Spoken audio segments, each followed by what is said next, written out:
rin tapos nalulungkit naman nila sa may bubong eh. Boss, ano yung ginagawa nyo? Boss, ano yung ginagawa nyo?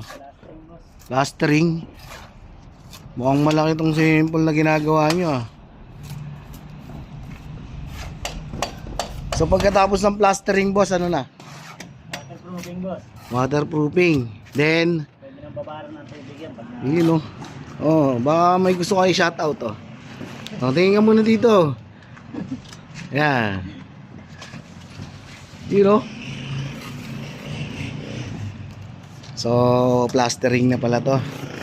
Then, itong iba naka-waterproofing na. So, pagtapos natin dito ng waterproofing, bababaran na ng tubig. For flood testing. Leak test.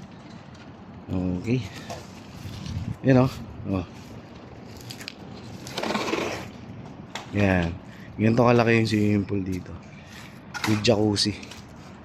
So, sa lahat ng magpapagawa ng swimming pool, message lang dito sa video na to. Dr. Swimming Pool Construction Services. Yan. Thank you and God bless.